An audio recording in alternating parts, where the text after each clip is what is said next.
Hello, എല്ലാവർക്കും നമസ്കാരമുണ്ട്. എംഫേവർ YouTube ചാനലിലേക്ക് സ്വാഗതം. ഞാൻ സിപി നൂറുദ്ദീൻ. LDC തിരുവനന്തപുരം പരീക്ഷ കഴിഞ്ഞിരിക്കുക. ഈ ഒരു പരീക്ഷയ്ക്കായിരുന്നോ ഇത്രയും കാലം കഷ്ടപ്പെട്ട് അല്ലെ ബുദ്ധിമുട്ടി വളരെ ഭയത്തോടു കൂടി കണ്ട് പരീക്ഷാ ഹാളിലേക്ക് കടന്നു ചെന്നപ്പോൾ എന്ത് സംഭവിച്ചു? വളരെ നിസാരം. എടുത്തു നോക്കേ, മലയാളം, ഇംഗ്ലീഷ്, മൂന്നാമത്തെ വിഭാഗം മാത്സ് ആൻഡ് റീസണിങ്. എന്താ പറയാ, ഇതിലും ഈസി ആയിട്ട് ഇനി ചോദ്യങ്ങൾ ഉണ്ടാവേണ്ട സാഹചര്യം ഇനി അടുത്ത പരീക്ഷകളിൽ ഉണ്ടെങ്കിൽ അവരെല്ലാം ഭാഗ്യവാന്മാർ. എന്ത് ഈസി ആയിട്ട് മുഴുവൻ മാർക്ക് മേടിച്ചെടുക്കാൻ സാധിക്കും അല്ലെ? മലയാളമൊക്കെ വെറും തറ പറ.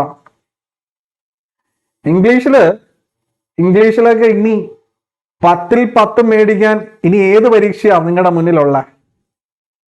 അപ്പോ പറഞ്ഞു വരുന്നത്, പരീക്ഷ നല്ലൊരു വിഭാഗം ഉദ്യോഗാർത്ഥികൾക്കും എളുപ്പമായിരുന്നു. ഈ നല്ലൊരു വിഭാഗം എന്ന് പറയുമ്പോൾ കഴിഞ്ഞ കാലങ്ങളിൽ നിരവധി പരീക്ഷകൾ എഴുതുകയും ചിലതൊക്കെ തെറ്റിപ്പോയിട്ടുണ്ട്, തോറ്റുപോയിട്ടുണ്ട്, മറ്റു ചിലതിൽ ലിസ്റ്റുകളിൽ വന്നിട്ടുണ്ട്, ജോലി കിട്ടാൻ കാത്തിരിക്കുകയാണ് തുടങ്ങി എല്ലാവിധ സാഹചര്യങ്ങളിലുള്ളവർക്കും നന്നായി പരീക്ഷ എഴുതാൻ സാധിച്ചിട്ടുണ്ട്.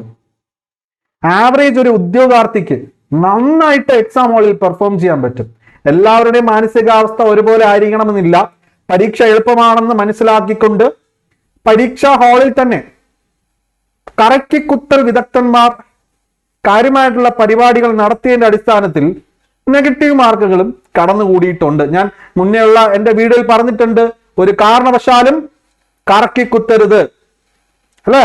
അപ്പോ കറണ്ട് അഫയേഴ്സ് വിഭാഗത്തിൽ നമ്മുടെ എംഫേവർ ലേണിംഗ് ആപ്പിൽ എല്ലാവിധ ക്ലാസ്സുകളും കൃത്യമായി നൽകി. ഞാൻ ഇന്ന് രാവിലെ കൂടി നമ്മുടെ ടെലിഗ്രാം ചാനലിൽ പറഞ്ഞിരുന്നു, കറണ്ട് അഫയേഴ്സിൽ മുഴുവൻ മാർക്ക് നമുക്ക് നേടാൻ സാധിക്കുമെന്നുള്ളത്. അത് സാധ്യമായിരിക്കുകയാണ്.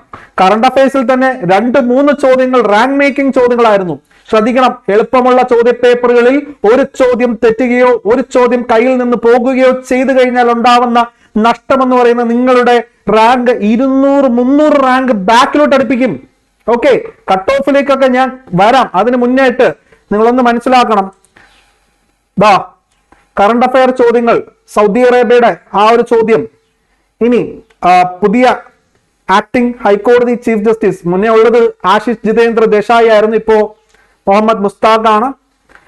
ആർ പ്രജ്ഞാനന്ദ ചോദ്യം, M ഷാജർ, പലരും ചിന്താ ജെറോമിനെയൊക്കെ കുത്തി. അതുപോലെ തന്നെ ആഗസ്റ്റ് 23 ബഹിരാകാശ ദിനം, Abdul Fattah al Sisi Egypt president, Draupadi Murmu ഇന്ത്യയുടെ 15ാമത് രാഷ്ട്രപതി, ജാർഖണ്ഡ് മുൻ ഗവർണർ അല്ലെ, ആദിവാസി വിഭാഗത്തിൽ നിന്നുള്ള ആദ്യത്തെ വ്യക്തി കൂടിയാണ്, ദേശീയ മനുഷ്യാവകാശ കമ്മീഷൻ ചെയർമാൻ അരുൺകുമാർ മിശ്ര, ഇന്ത്യയിലെ ആദ്യ സീറോ കാർബൺ നഗരം സാഞ്ചി, ആദിത്യ L1, മൻസുഖ് മാണ്ഡവ്യ കേന്ദ്ര യുവജനകാര്യ സ്പോർട്സ് മന്ത്രാലയത്തിന്റെ ഹെഡാണ്. 2023 രസതന്ത്ര നോബൽ പുരസ്കാരം ലഭിക്കുന്നതിന് കാരണമായിട്ടുള്ളത്. അതുപോലെ കേരളത്തിലെ ഇതാണ് റാങ്ക് മേക്കിംഗ് ചോദ്യം അല്ലെ, മൺസൂൺ ക്ലോക്സ് ബയോബ്ലിറ്റ്സ് അല്ലെ, ആ ചോദ്യം. അതുപോലെ തന്നെ 2022-23 കേന്ദ്ര കൃഷി മന്ത്രാലയത്തിന്റെ കണക്ക് പ്രകാരം ഇന്ത്യയിൽ ഏറ്റവും കൂടുതൽ ഉൽപാദനമുള്ള ഭക്ഷ്യവിള നെല്ല്, അതിനുശേഷം ഗോതമ്പ്, ചോളം അല്ലെ എന്നിവ യഥാക്രമം 2-3 സ്ഥാനങ്ങളിൽ. ഈ ഒരു ചോദ്യവും റാങ്ക് മേക്കിംഗ് ആയിട്ടുള്ള ചോദ്യമായിരുന്നു. ഇത് കേരള PSC ആദ്യമായിട്ടല്ല, ഇതിന് മുന്നേയും ചോദിച്ചിട്ടുണ്ട് അല്ലെ. എക്കണോമിക്സിൽ നിന്നുള്ള ഒരു ചോദ്യമായിട്ടാണ് നമ്മൾ ഇതിനെ കാണുന്നത്. അപ്പോ ഇതും കൂടാതെ നമ്മുടെ നാറ്റോയിൽ 2024 നാറ്റോയിൽ അംഗമായ 32ാമത്തെ രാജ്യം, അത് മറ്റൊരു ചോദ്യത്തിന്റെ സ്റ്റേറ്റ്മെന്റ് ആയിട്ടാണ് വന്നത്, സ്വീഡൻ. അപ്പൊ ഇത്തരത്തിലുള്ള എല്ലാ ചോദ്യങ്ങളും കറണ്ട് അഫയേഴ്സിൽ നിന്ന് മുഴുവൻ മാർക്കും നേടാൻ നിങ്ങളെ സഹായകരമാക്കുന്ന രീതിയിൽ നമ്മുടെ നോട്ടുകൾ വന്നിട്ടുണ്ട്. ഇനിയുള്ള പരീക്ഷകളിൽ കറണ്ട് അഫയേഴ്സിൽ മുഴുവൻ മാർക്ക് തന്നെ നേടാൻ സാധിക്കും. കറണ്ട് അഫയർ ആണ് നിങ്ങളുടെ റാങ്ക് നിർണ്ണയിക്കപ്പെടുന്ന നല്ലൊരു വിഭാഗം ചോദ്യങ്ങളും ഇവിടെ നിന്നാണ് ഉണ്ടായിട്ടുള്ളത് അല്ലെ. മറ്റ് ഹിസ്റ്ററി ആണെങ്കിലും ജോഗ്രഫി ആണെങ്കിലും സയൻസ് ആണെങ്കിലും അവയിൽ നിന്നൊക്കെ അത്യാവശ്യം SCRTയും മറ്റു രീതിയിലുള്ള UPSC പഠനമെല്ലാം നടത്തി സ്റ്റേറ്റ്മെന്റ് ടൈപ്പ് ചോദ്യങ്ങളൊക്കെ കൃത്യമായിട്ട് മുൻകാല ചോദ്യ പേപ്പറുകളൊക്കെ ചെയ്തു നോക്കിയിട്ടുള്ളവർക്ക് മാർക്ക് സ്കോർ ചെയ്യാൻ കഴിഞ്ഞിട്ടുണ്ട് എന്നുള്ളതും വലിയ സന്തോഷം നൽകുന്ന ഒരു കാര്യമാണ്. കുട്ടികളെല്ലാം വളരെ ഹാപ്പിയാണ്. ആർക്കും വലിയ ചോദ്യപേപ്പർ സംബന്ധിച്ചോ ഒന്നും വലിയ പരാതികളോ ഒന്നും തന്നെ ഇല്ല. എങ്കിൽ കൂടിയിട്ടും PSC യുടെ ഇപ്പോഴത്തെ ഒരു രീതി വെച്ചിട്ട് ഒരു 4 മുതൽ 5 ചോദ്യങ്ങൾ വരെ വേണമെങ്കിൽ ഡിലീറ്റ് ചെയ്യപ്പെടാമെന്നുള്ള കാരണം കൂടി കണക്കിലാക്കിയെടുത്ത് എന്ത് ചെയ്യണം? ഞാൻ ഒരു കാര്യത്തിലേക്ക് കടക്കുകയാണ്, കട്ട് ഓഫുമായി ബന്ധപ്പെട്ട കാര്യം. അതിന് മുന്നേ ആയിട്ട് നമ്മുടെ M-Favor ടെലിഗ്രാം ചാനൽ നിങ്ങൾ ജോയിൻ ചെയ്യുക. അവിടെ നിന്ന് നമ്മുടെ കറണ്ട് അഫെയർ എന്നല്ല മറ്റ് LDC നോട്ടുകൾ പൂർണ്ണമായിട്ടും നിങ്ങൾക്ക് റാങ്ക് ഡിറ്റർമൈൻ ചെയ്യുന്ന ഇത്തരത്തിലുള്ള ഫാക്റ്റുകൾ നിറഞ്ഞ ചോദ്യങ്ങൾ ഉൾപ്പെടെ ഞങ്ങളുടെ ടെലിഗ്രാം ചാനലിൽ നിന്നും നിങ്ങൾക്ക് കിട്ടും. M-Favor കേരള PSC എന്ന ടെലിഗ്രാമിൽ സെർച്ച് ചെയ്യുക, നേരിട്ട് തന്നെ ജോയിൻ ചെയ്യുക. കമന്റ് ബോക്സിൽ വീഡിയോ ഡിസ്ക്രിപ്ഷൻ ബോക്സിൽ കൂടി ലിങ്ക് നൽകിയേക്കാം. അപ്പോ ഞാൻ ഈ കട്ട് ഓഫിനെ പറ്റി പറയുമ്പോൾ തന്നെ നിങ്ങൾ ഓരോരുത്തരും നിങ്ങൾക്ക് ലഭിച്ച മാർക്ക് താഴെ കമന്റ് ചെയ്യണം കേട്ടോ. ഓക്കെ, അതുപോലെ തന്നെ നിങ്ങളുടെ റിസർവേഷൻ കാറ്റഗറി ഉണ്ടെങ്കിൽ അതും കൂടെ പറയാം. സപ്ലിമെന്ററി ലിസ്റ്റിൽ വന്നാൽ കൂടിയിട്ടും ഇത്തവണ നിങ്ങൾക്ക് ജോലി ഉറപ്പാണെന്നുള്ള കാര്യം നിങ്ങൾ മറക്കരുത്.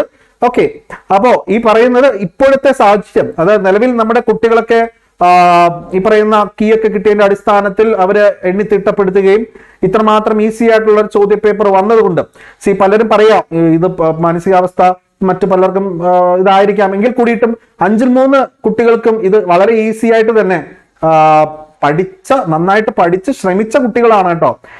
കാലങ്ങളായിട്ട് ഇതിനു വേണ്ടി ശ്രമിക്കുന്ന ഒരുപാട് പേരെ എനിക്ക് നേരിട്ടറിയാം, വ്യക്തിപരമായിട്ട് അറിയാം. ഓക്കെ, അല്ലാതെ 2-3 മാസം മുന്നേ പഠിച്ച കുട്ടികളുടെ കാര്യമല്ല ഞാൻ ഇവിടെ എടുത്ത് പറയുന്നത്. 65-ൽ മേലെ കട്ട് ഓഫ് ഉയർന്നാൽ കൂടിയിട്ടും ചോദ്യങ്ങൾ 5-6 ചോദ്യങ്ങൾ ഡിലീറ്റ് ചെയ്യപ്പെട്ടാലും 65-ൽ മേലെ നിലവിൽ മാർക്കുള്ള കുട്ടികൾക്ക് വലിയ ഒരു അവസരമാണ് ഇത്തവണത്തെ പരീക്ഷ കൊണ്ടുവന്നിട്ടുള്ളത്. ഓക്കെ, മാത്രമല്ല ഇത്തവണത്തെ LDC ലിസ്റ്റ് കുറച്ചും കൂടി കഴിഞ്ഞ തവണത്തെക്കാളും കുറച്ചും കൂടി കുട്ടികളെ ഉൾപ്പെടുത്തിയിട്ടായിരിക്കും. സപ്ലിമെന്ററി ലിസ്റ്റിലുള്ള റിസർവ്ഡ് കാറ്റഗറിയിൽപ്പെട്ടവർക്കും ഇതൊരു വലിയ അനുഗ്രഹമാകും. അപ്പൊ 65 മാർക്ക് നിലവിലത്തെ സേഫ് സോൺ ആയിട്ട് ഞാൻ കരുതുന്നു. ഒരുപക്ഷെ 70 ആയാലും ഞാൻ അത്ഭുതപ്പെടില്ല. കാരണം എന്ന് വെച്ച് കഴിഞ്ഞാൽ തിരുവനന്തപുരത്തെ കുട്ടികൾ കാര്യമായ കോമ്പറ്റീഷൻ വളരെ വലുതാണ്. കാരണം എന്ന് വെച്ച് കഴിഞ്ഞാൽ മുക്കിന് ഓഫ്ലൈൻ കോച്ചിങ് സ്ഥാപനങ്ങളും അതിന് കൂടെ തന്നെ ഓൺലൈൻ കോച്ചിങ്ങും എല്ലാം എടുത്ത് കാര്യമായ പ്രിപ്പറേഷൻ കമ്പൈൻ സ്റ്റഡിയും കുത്തിയിരുന്ന് വീട്ടിലിരുന്നൊക്കെ പഠിക്കുന്ന ഒരുപാട് പേരുണ്ട്. തിരുവനന്തപുരത്തിന്റെ അവസ്ഥ ആയിരിക്കത്തില്ല ഒരുപക്ഷെ വയനാടും കാസർഗോഡും മറ്റ് ജില്ലകളിലൊക്കെ. തിരുവനന്തപുരം, കൊല്ലമൊക്കെ, മലപ്പുറം ഒക്കെ ഭയങ്കരമായിട്ടുള്ള കോമ്പറ്റീഷൻ നിറഞ്ഞ ഇടമാണ്, പാലക്കാടും എല്ലാം. അപ്പോ തിരുവനന്തപുരത്ത് ഇത്തവണ 65-ന് മേലെ മാർക്ക് നിലവിലുള്ള കുട്ടികൾ വളരെ സന്തോഷത്തോടുകൂടി വളരെ പ്രതീക്ഷയോടുകൂടി ഇരിക്കുക. ഇന്നത്തെ സാഹചര്യത്തിലാണ് ഞാൻ പറയുന്നത്. ഇനിയിപ്പോ ചോദ്യങ്ങളുടെ ഡിലീഷൻസ് ഒക്കെ ഈ 5-ലും 6-ലും ഒക്കെ കൂടിക്കഴിഞ്ഞാൽ ഒരുപക്ഷെ കാര്യങ്ങൾ മാറി മറിഞ്ഞെന്നിരിക്കാം. ഓക്കെ, അറിയാലോ ചില പരീക്ഷകളിലൊക്കെ 16 ചോദ്യങ്ങളൊക്കെയാണ് ഡിലീറ്റ് ചെയ്യപ്പെട്ടിട്ടുള്ളത്. ശരിയായ ഉത്തരങ്ങൾ ഉണ്ടെങ്കിൽ കൂടിയിട്ടും ഡിലീറ്റ് ചെയ്യപ്പെടുന്നു. ഇതിനൊക്കെ PSCക്ക് ഒരു കാരണമേ പറയാനുള്ളൂ, ചോദ്യങ്ങളെ നേരത്തെ തന്നെ സ്കാൻ ചെയ്യാനോ അല്ലെങ്കിൽ തെറ്റാണോ ശരിയാണോ എന്നൊന്നും നോക്കാൻ അവർക്ക് വകുപ്പില്ല എന്ന ഒരു വാർത്തയെക്കുറിച്ച് ഞാൻ കണ്ടിട്ടുണ്ടായിരുന്നു. എങ്കിൽ കൂടിയിട്ടും ഇത്തരത്തിൽ ഈ ഒരു പരീക്ഷയിൽ കുട്ടികളെ വലിയ രീതിയിലൊന്നും PSC ചോദ്യകർത്താവ് വലിപ്പിച്ചില്ല എന്ന് തന്നെ പച്ച മലയാളത്തിൽ പറയാം. ഓക്കെ, അപ്പോ ഞാൻ ഈ പറയുന്ന കാര്യം നിങ്ങൾ മനസ്സിലിരുത്തുക. ഇനിയുള്ള പരീക്ഷകൾ ഇതുപോലെ ഈസി ആയിരിക്കണേ എന്നുള്ള മനസ്സാണ് അല്ലെങ്കിൽ ആഗ്രഹമാണ് നമുക്ക് ഉള്ളത് എങ്കിലും ഒരുപക്ഷെ അതായിരിക്കണമെന്നില്ല. നിങ്ങൾക്കറിയാലോ ഇനിയും വിവിധ ജില്ലകളിൽ പരീക്ഷകൾ നടക്കാനുണ്ട്. ഇതേ സെയിം പാറ്റേൺ ചോദ്യങ്ങൾ തന്നെ വരണമെന്നില്ല. ഒരുപക്ഷെ അടുത്ത തവണ മാത്സ്, റീസണിങ് വളരെ ടഫായിരിക്കാം, സ്റ്റേറ്റ്മെന്റ് ടൈപ്പ് ചോദ്യങ്ങൾ ടഫായിരിക്കാം, കറണ്ട് അഫെയർ ഇതിനേക്കാളും വലിയ ഭീകരമായ സാഹചര്യം ഉണ്ടാക്കാം. ഇംഗ്ലീഷൊക്കെ എനിക്ക് ഇതിൽ കൂടുതൽ ഒന്നും പറയാൻ, നിങ്ങൾക്ക് ഈ ഇംഗ്ലീഷിലും മലയാളത്തിലും മാത്സിലൊക്കെ നഷ്ടപ്പെടുന്ന ഒരു ചോദ്യം പോലും മക്കളെ നിങ്ങൾക്ക് ഒരു GK വിഭാഗത്തിലോ കറണ്ട് അഫയേഴ്സിലോ പിടിക്കാൻ പറ്റത്തില്ല. കാരണം പിള്ളേർക്ക് ടപ്പ മാർക്ക് മേടിച്ചോണ്ടങ്ങ് പൊക്കോണ്ടിരിക്കുക, മനസ്സിലായോ? അതുകൊണ്ട് ദയവ് ചെയ്ത് നിങ്ങൾ ഇനിയുള്ള പരീക്ഷകൾക്ക് ഇത് ഒരു മനസ്സിലാക്കി വെക്കുക. കാരണം എന്ന് വെച്ചാൽ വളരെ ഈസി ആയിട്ടുള്ള ചോദ്യ പേപ്പർ കിട്ടിക്കഴിഞ്ഞാൽ കറക്കി കുത്താൻ പോകുന്ന ഒരു മാനസികാവസ്ഥ വളരെ കൂടുതലായിരിക്കും കുട്ടികൾക്ക്. അതിൽ നിന്നും നഷ്ടപ്പെടുന്ന മാർക്ക് എന്ന് പറയുന്നത് ഒരിടത്തും തിരിച്ചു പിടിക്കാൻ പറ്റത്തില്ല. നിങ്ങളുടെ റാങ്ക് ഞാൻ പറഞ്ഞ പോലെ 200-300 പാക്ക് അടുപ്പിച്ചു കളയും. സപ്ലിമെന്ററി ലിസ്റ്റിലായി പോവും. സപ്ലിമെന്ററി റിസർവ്ഡ് കാറ്റഗറിയിൽപ്പെട്ട ഒരു കുട്ടിയാണെങ്കിൽ സപ്ലിമെന്ററി ലിസ്റ്റിലായി പോവും. സപ്ലിമെന്ററി ലിസ്റ്റിൽ തന്നെ ആദ്യ റാങ്കുകളിൽ വന്നാൽ കൂടി മാത്രമേ അവർക്ക് ജോലി കിട്ടത്തുള്ളൂ. സപ്ലിമെന്ററി ലിസ്റ്റിലുള്ള എല്ലാവർക്കും കിട്ടണമെന്നില്ല. ഓക്കെ, അപ്പൊ ശ്രദ്ധിക്കുക. എല്ലാവിധ ആശംസകളും നിങ്ങളുടെ ഫ്രണ്ട്സുമായിട്ട് ഷെയർ ചെയ്യുക. നിങ്ങളുടെ മാർക്ക് താഴെ ഒന്ന് കമന്റ് ചെയ്യണം കേട്ടോ. നിങ്ങളുടെ റിസർവേഷൻ ഉണ്ടെങ്കിൽ അതും കൂടെ കൂട്ടി നിങ്ങളൊന്ന് അറിയിക്കുക. നിങ്ങളുടെ അഭിപ്രായങ്ങൾ രേഖപ്പെടുത്തുക. ഓക്കെ, നന്ദി.